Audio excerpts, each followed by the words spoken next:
Welcome to A Patch of the Blue. First ever interview for the show today. I'm so excited. No dilly-dallying. We're just going to get right into it. This person is the one who inspired me to get started on this podcast in the first place. We made our own little podcast that will probably never see the light of day, and that is perfectly okay.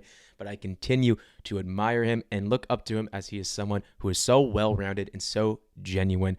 It brings me such joy just to be around him.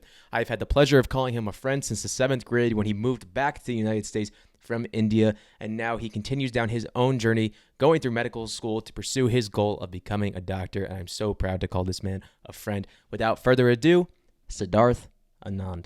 And you provided the perfect segue for me, because this is something I wanted to ask. Mhm.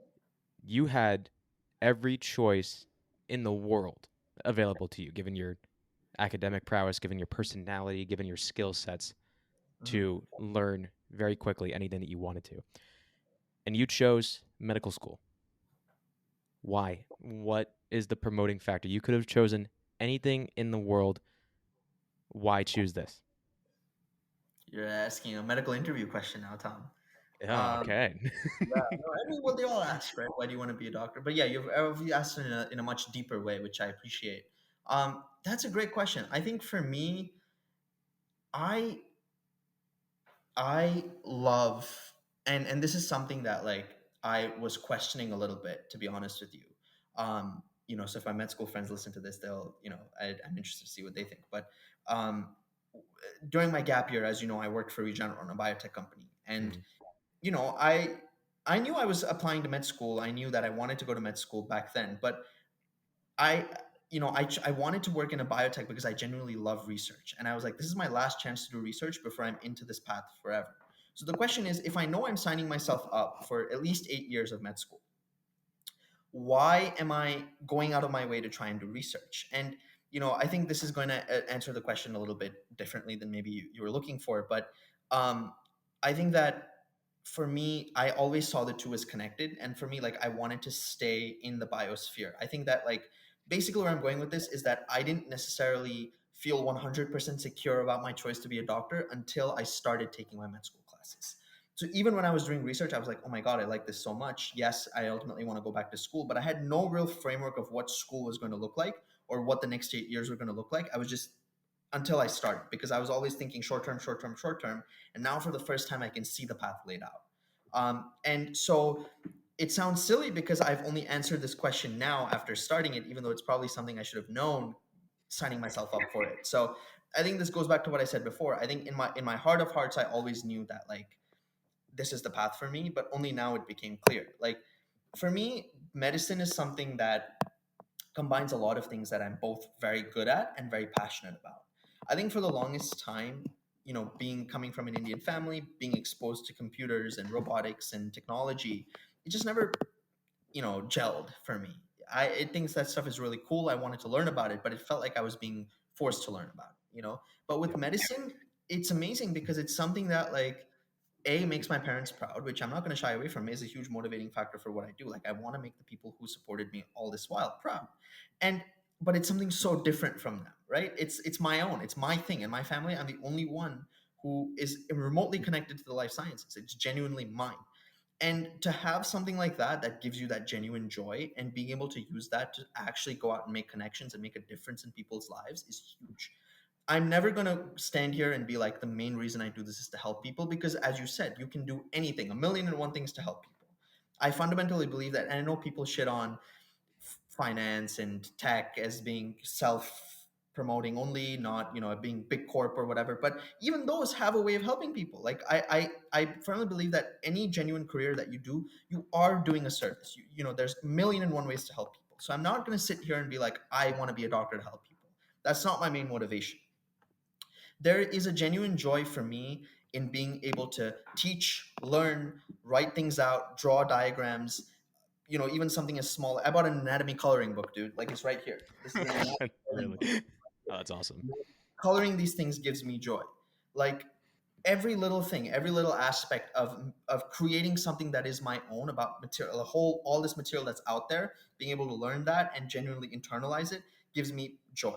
And to sort of go out and be able to be secure in that knowledge and use that to be of service to the community, like, it's literally the best of both worlds. So that's why for me, I know I answered the question more about why medicine versus research, but for me, it always was going to be the life sciences. Even though I didn't know it until early college, it was always going to be something in the biosphere because, it like it's funny, for the longest time I never thought that I'd find something that was genuinely mine. I really thought I'm a flippant person. I have a lot of interests. I genuinely thought I'm never going to find something that's truly, this is my one true passion. But biology somehow became that, and it was Mr. Video's class. It was in high school. It was my college classes, and just that joy just kind of kept going and going and going. And finally, now I can look back and appreciate that somehow, even though I didn't realize it, that was always meant to be the purpose. So I think that, like, I want to be a doctor because it's generally stuff I love, it's material I love, and I think that that's the case for a lot of people in med school. And I just hope that I have the chops to eventually be a doctor. Like, it's amazing what doctors do, and I'm so humbled to just be here. Like, I'm so lucky to be in med school and have the chance. And I still don't know if I'm going to be a good doctor. I'm not going to know that until I start practicing. But I just genuinely feel like this is where I want to be. Every day, I'm more motivated to sort of be a doctor, and that's kind of where I want to go. When you're in your career, what's the one metric that you would use the most to evaluate how good you were or how successful you were? I guess most people would use that Are word. you asking like in general or like back when I was working? Going forward, if you're Oh going yeah, into your career and becoming a doctor, at the end of the yeah. day, how would you look back on it, and what one metric would you use specifically to say I did everything I could? I had a very fulfilled career. Money. Yeah. Okay. I'm kidding. Good answer. No, No, but no. that's the before you even keep going, that's the one metric that I think is the easiest, just Yeah. because it's the most numerical. Yeah, It's absolutely. so easily defined. Somebody could say, doctor coming out of school, okay, here's X amount of six-figure salary, Mhm. easy. That's the metric they use to define it. But you can't define the impact that you bring on people. What are you going to do? Have a survey? Did you have a great experience with your doctor today? I don't think so. Great. Um, Yeah. No, do that's a yeah. great question. Yeah, it's no, it's true. Like, it's very hard to measure that. And I think that money, especially in the medical profession, personally, I think becomes a little harmful when you think about money purely as a metric, because it is a genuine fact that there are particular kinds of doctors that make more money than others. Hmm. But and it's like at some point you're going into this for 8 to 10 years. You have to sort of sacrifice the money a little bit, especially for what I want to go into, which is internal medicine.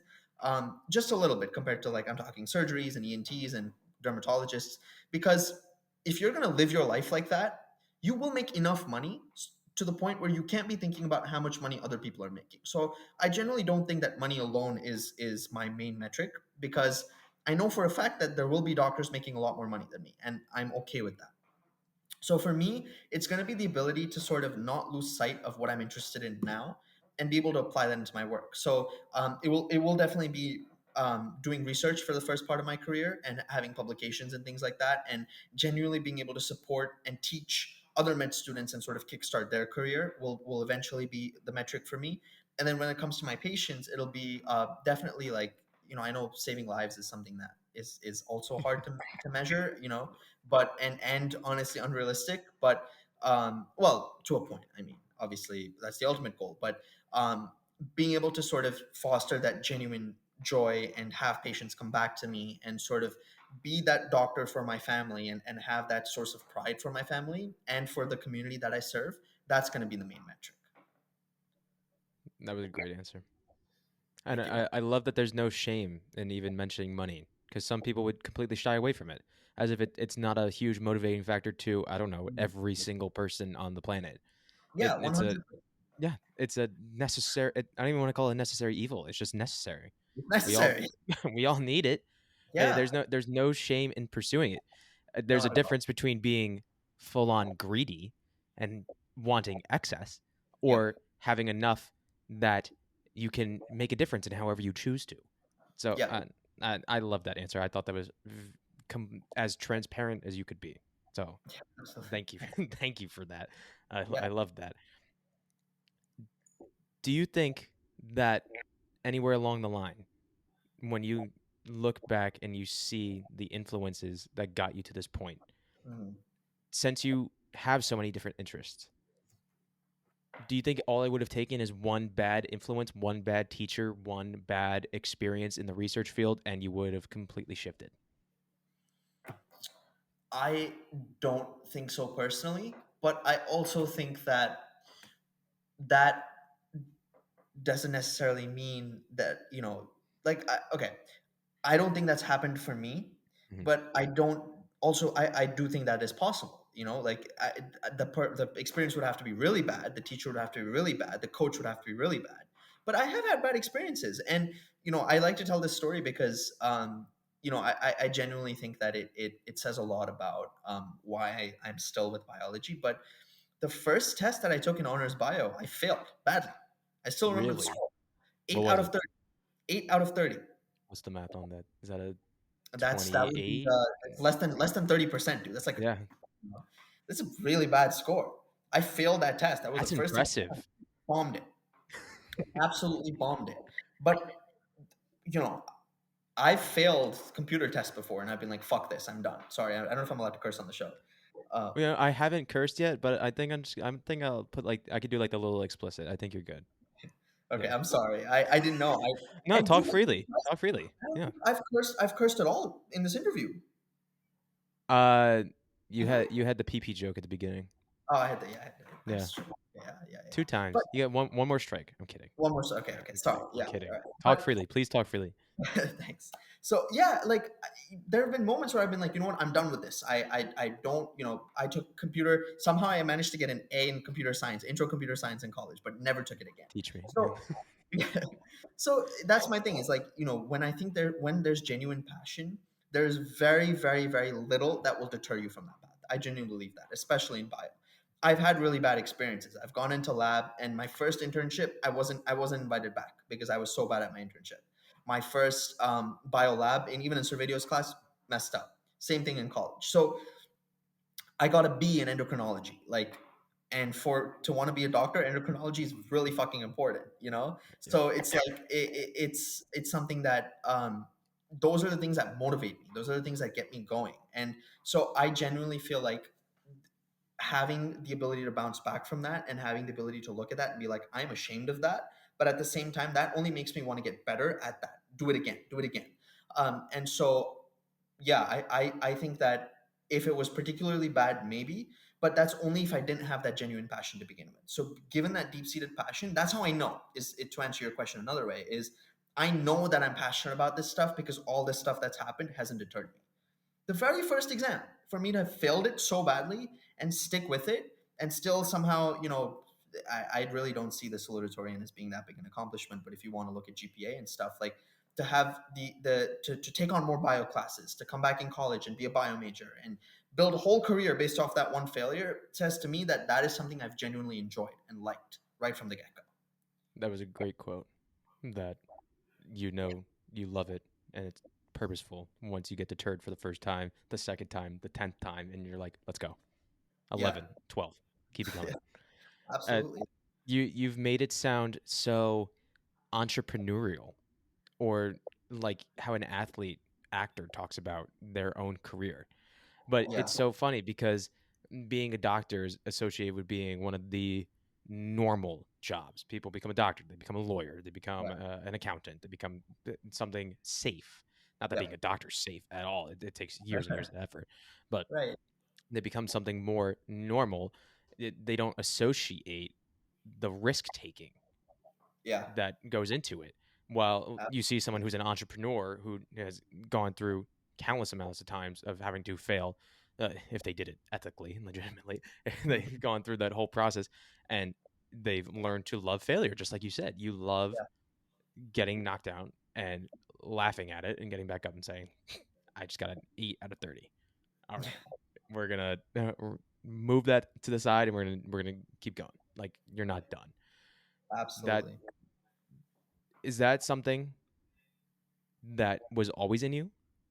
Even like The so like I guess we can go back growing up. You're in India. You come to the States again. Was that something where you failed in different settings? You failed, maybe like you said, you failed at being the level of child that you want to be. You were more rebellious in nature than you thought. You failed at of being comfortable when you first came to the state. You failed at any aspect of joining communities at the time. You didn't assimilate. I don't know if that's the right word to use, but you didn't join as easily as you thought you wanted to. Was that same tendency to love failure in those situations, or did you see it where, like you said, you didn't love it enough to actually want to get back up from failure? I would say I wasn't as motivated back in India. I would say it's more that like I was more able to be deterred by failure back then. I think that that sort of really switched when I came to the US for the first time, and I was like, I am determined to be successful. And I think that in India, I think it's less from a place of demotivation, more from a place of complacency. I felt I was overconfident, cocky, whatever you want to call it, you know. And then when we come here, I sort of felt that for the first time in my life not everything is a guarantee, especially with medicine. There's a lot of risk there, as you said. And, you know, I, I just became a little bit insecure. And, you know, in a way that some of that's a good thing because it motivates you to sort of take contingency policies and make sure that you're good and make sure that you're in a spot that you're comfortable with and sort of work that extra little bit. And that motivation to do just a little bit more wasn't necessarily there in India, you know, whether that was sports or school or, you know, I was okay doing enough. And they do work you hard. And I wish because that, I love the way they actually do academics, even though I wasn't that motivated to do it back then. But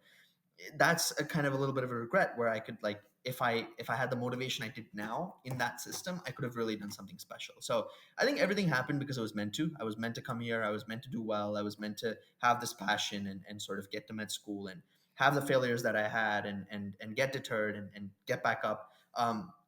But I genuinely don't think I had that ability when I was a kid. Again, self-reflection, Yeah. identifying that in yourself. One thing that it's not self-reflection, it's identifying changes in Mhm. others. Some people like to think that they don't change. I've never been the biggest proponent of that. I think maybe some elements to your core will always be the same. Like Yeah. you have an eternal love for cricket or the Ravens, which Ravens. is looking good this year. So But far.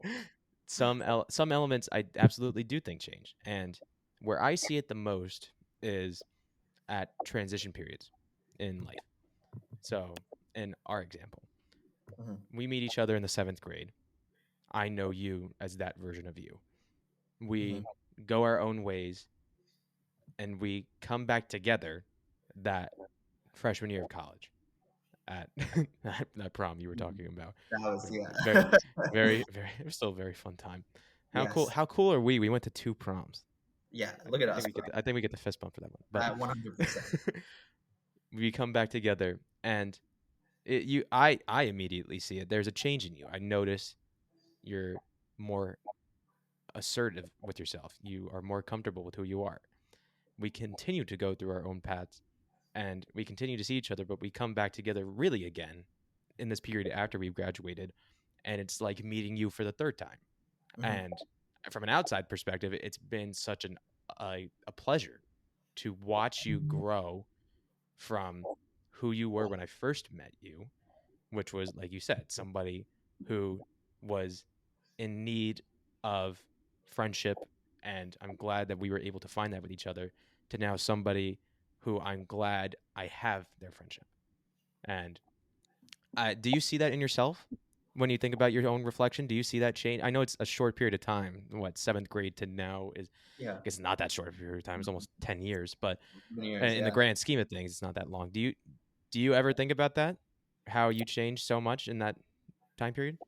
Absolutely. I think that you know I did I thought about it a lot getting into college because that was kind of I think the biggest change point in my life where for the first time I really felt uncomfortable and I had to adjust a lot about myself getting into college. But you know, sort of being an adult for the first time. But now you know, as that sort of plateaued, like yeah, I look back and I think about how much I've changed and.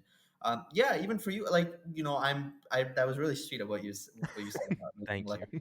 that's really nice, and I genuinely feel the same way because you know, and speaking about regrets, like I regret not being closer to you in high school because I genuinely feel like we have so many common interests. And, you know, you're probably the only person right now from high school who I still stay in touch with so regularly. Like, and I don't intend for that to change, especially because I'm close. But, Thank um, you. you know, yeah, thank you. And so that's something that like I do feel just relationship wise, being secure and being more becoming myself is something that I really became myself in the last 10 years. I really truly believe that. So I generally like, yes, I look back on India with some, thing of, wow, I'm glad I changed, but also like some wistfulness, like, damn, I left that country, love that place, But it's funny because coming here was almost necessary to bring those cultural elements back. And for the first time, getting out of college and into school, I can now fully say that I am who I am now. And having that personality is wildly important to me. Unapologetically you. Absolutely. Yes. Absolutely. Always. Girl power. All. Yes. Yes, queen. Always unapologetically you. That's exactly how I mean, that's why you're my good friend. Thank you, I man. guess I appreciate that. absolutely. It's really true what you said that like uh trying to keep in contact with people from that far back, you grow apart and Mhm. you have to work on your relationships. It would be the same, and I know neither of us have partners, but it's the same kind of ordeal when you're working with a partner. You have to work to keep that relationship as you grow and you change in your own life. Absolutely. Yeah, it it's a skill set that I think definitely will forever need work and improvement. And yeah, I definitely think that's the case. All right, some of the fun questions that I All right. think some of the audience members would have a pleasure of knowing. Okay. Good. Okay. Interesting. Is this the big twist you talked about? I'll save that for the very end. The Okay. Okay. very Cool. the All right. very end. Cool. This is more just these questions are on my mind, and I think some of the audience members will get a kick out of them. Okay. Good to know. All right. Let's hear 'em. Hypothetically, you're with your buds, Mhm. and you decide that you're going to watch a TV show together. Okay. You agree that said TV show is going to be yours and only yours to watch together. Oh, I know where this is going. All right. Yes. Yes. Then let's say there's three friends in this scenario. Yep. There has Two to be 3. friend the two friends are following the plan Mhm. to the T. They're To watching the with each 3. other, only with each other, no going ahead. Nope. And the third friend finishes the not just one season but two seasons in overnight. Not just forget 2 seasons. 2 entire seasons. We watched 1 episode together.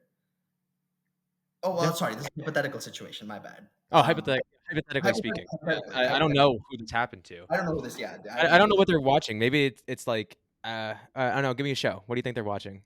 Let me think of one. Oh, how about Are You the One? That's great. I was thinking the same show. I You love think that. it's Yeah, true, the weren't same you? hypothetical. Yeah, Crazy, right? How we just yeah. came up with that hypothetically. I know. No, I would be very upset if that happened. Oh, I would too. Yeah. Hypothetically, I'd be very upset if that happened, and give them shit for the rest of their life for it. Oh, absolutely. I don't think they'll ever hear the end of it. No, I think more more guys need to normalize watching Are You the One together, or 100%. or This is a shows like that. shameless plug for Are You the One? It's a Absolutely. hypothetical. Tom and I have not watched it or binged 2 entire seasons of it. Definitely not. But it's a shameless plug to watch crappy shows like that. I wouldn't even call it crappy. It's Oh, the it's gold. peak. Sorry, It's I'm the so sorry. peak of American entertainment. You're This so is right. this is the American dream to go on one of those shows and find out who a random AI generated computer has picked as your partner. And then They're never like, talk to them again after the show. never talk to them after again, and then And then use then that have them fame. date Jake Paul. Yeah, transition it to a career dating Jake Paul. Yeah. Uh, yeah, I can't understand why one friend in the hypothetical situation wouldn't want to experience all those emotions that come with watching a show like that all together. Like, No, I really don't get it. That was one of the most joyous parts of the past, few months, having the ability to watch, or at least attempt to watch it. Hypothetically. Uh, hypothetically, yeah. Um, what was the name of the guy we really hated on that show? It's slipping now. What was his name? Oh, Giovanni. Giovanni. Giovanni. Oh Giovanni. my Bro. gosh, we're a pro. This is a pro. Are you the one conversation anti Giovanni? Anti Giovanni. Yeah. Anti Giovanni. That God. Granted, I still haven't finished the season because I was too dejected in this hypothetical situation to finish the season, knowing that the hypothetical friend watched without us. Um, but from what I got to see of Giovanni, I don't know if he got like his redemption arc towards the end, but No. I wasn't liking what I was seeing in the beginning.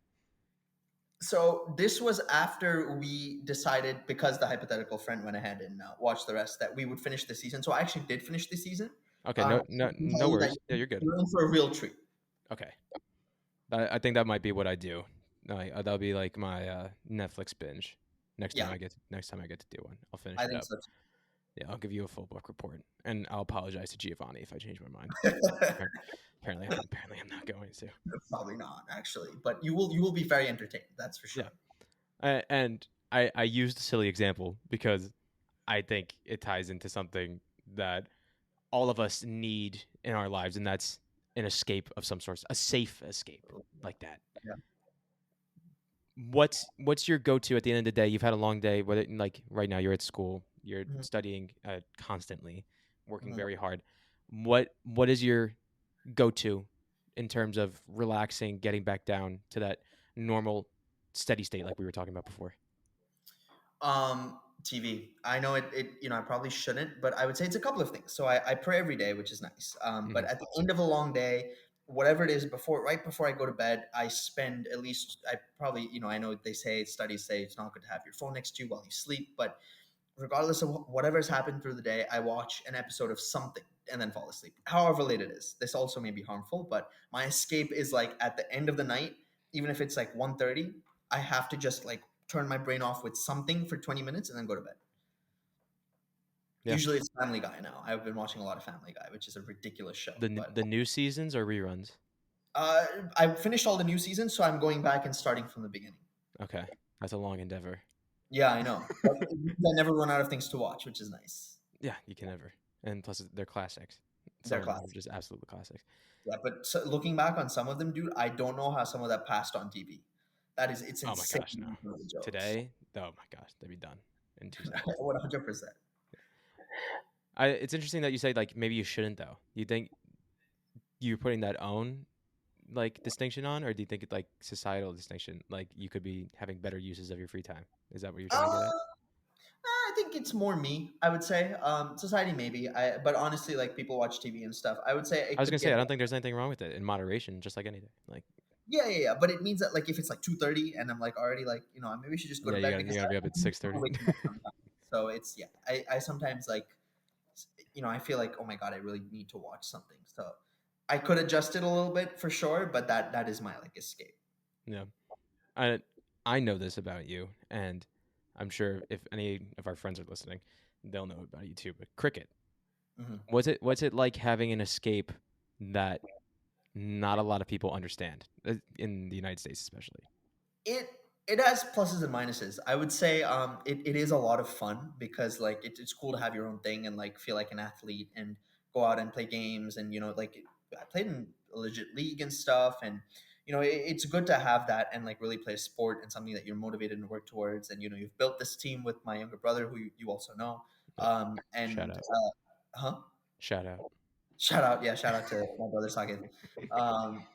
Yeah, like we started this team and we're playing with people from high school, and it's great to like have that escape. On the other hand, it's like it is a little tough to explain to people. Be like, what is cricket? Why are you doing that? And I am convinced that there's a bunch of people who find cricket fake. They think it's just this made up thing, and but That's it so is weird. really nice to like bring that legitimacy to it. Like where I have my uniform and like I'm able to like go home for games and stuff, and so it is. I do have that like sort of like oh my god I'm cool because I have a niche interest vibe a little bit to an Yeah. extent. But yeah, so goods and bads, but more goods. But I was just gonna say the same thing. Like you have that cool interest that Yeah, makes you cool. yeah, Like yeah, you have that variety to you. Like you're not like just like standard. Oh yeah, I just watch TV. No, yeah, yeah. you have like something that's like genuinely like oh like if you're talking to someone who's worth talking to, they'll want to know more about it, and they'll try to like actively engage you and try to learn more about it instead of someone who's like oh Yeah, whatever. for sure. Like we don't need those types of people. Exactly, exactly. No, it's cool to have a skill, and like, dude, playing a sport is a different joy. As you know, like I'm a huge sports fan, and just like Yeah. going out there, bowling, batting, whatever you want to call it, like it's just it brings me genuine joy to be able to go do that. So that's that one of my big escapes is when I can play cricket. I love playing cricket games. I mean, like actual tournaments and like competitive games and stuff is so much fun. Yeah. That's awesome. Do they have that? Do I don't know how medical schools operate. Do they have like any clubs or something that you can get involved in, or would you They have, not really? sports is more like it's like kind of intramural. So they have like Yeah. I play volleyball. I started playing volleyball in med school, which has been Oh, fun. awesome. And my roommate's huge into volleyball, so we play volleyball together. But yeah, it's a lot of fun. And yeah, so sport, but it's hard to play something like cricket where most people don't know it and it takes a lot of effort. So clubs here are more like interest group types. They don't really have weekly commitments or anything like that. It's more they throw on events and stuff, and you just kind of go and you do them. And it's much more low key than college for sure. The sort of extracurricular scene, because you have so much work to do anyway that like they don't want to overwhelm you with fun stuff. So it's there if you need it, but it's not really crazy. Yeah. But I mean, just having that optionality. That's Absolutely. that's the best part about all of it is just having that choice. Like you said, choice. That's the most important thing that you can have. Yeah. Yeah. Yeah. And choice. Here comes the fun question that I Okay. teased you about. Okay. Okay. I'm going to give you. I'm going to call this the game show question. Okay. This is going to be something I'm going to. You're the first one. All right. So, Cool. no, I'll give you a little clap. Thank you for being the inaugural game show question recipient. Is that the? I Okay. don't know. Yeah, we'll you take it. you you now have a choice. Okay. For me, you have three doors, like a good game show. Okay. Behind door number one, you get to choose something that you want me to do.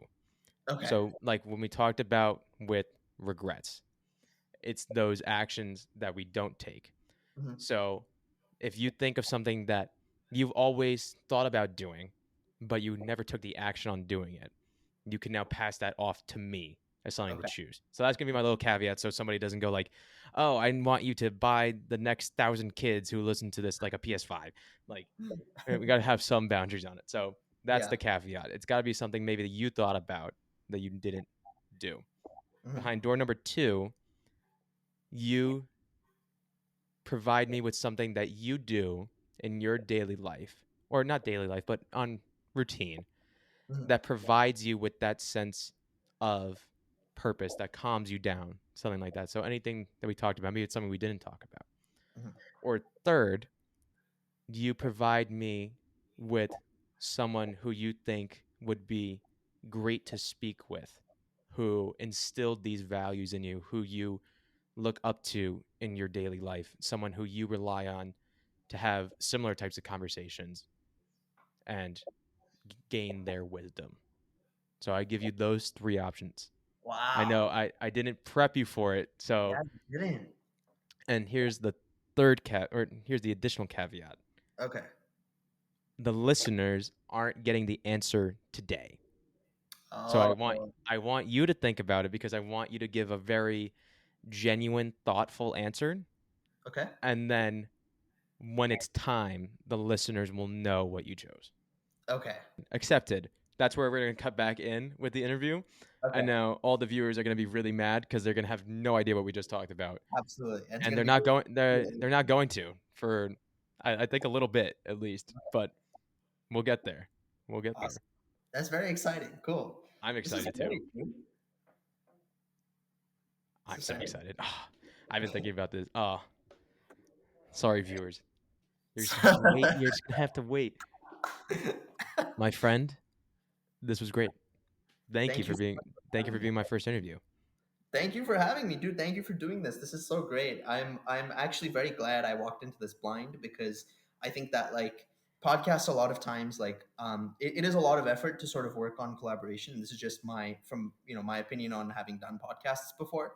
But I think that you did a really good job of sort of like just putting the onus on me as a guest to just talk and explore myself. And I haven't really had a deep, honest conversation like this in a long time. So to be able to do that on air, and whoever listens to this, I hope you get something out of it. But I think you're doing a great thing, dude, and I wish you all the Thank best. And you. I hope you have me back. But Well, I that was gonna be my little send off here is that you will certainly be back, and frankly, whenever you choose to.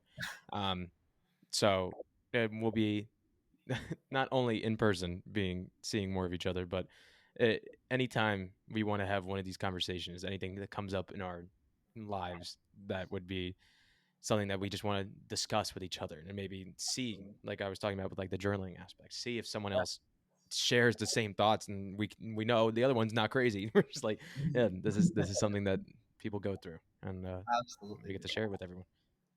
For sure. Thank you so much for having me. I really appreciate that. Thank you. Thank you so much for checking out part 2 of my interview with Sid. It was such a pleasure to have him on the show, and I cannot thank you enough. Hopefully, you're all able to find out what his game show question answer was sooner rather than later, because I'm very much looking forward to it, and I know he is too. Thank you so much for checking out the show. If you enjoy what you hear and you want to hear more, definitely leave a rating and follow along. It's the best way we can help spread awareness about the show and help grow the community. If you're on YouTube, hit that subscribe button, notification bell, do whatever the cool YouTubers say. I gotta be a cool YouTuber. Thank you so much for taking the time out of your day to check out the show. It means the world to me that you would even think about taking this time out of your day to do this with us. Really appreciate it. Until next time, until next week, next interview next week, I'll see you.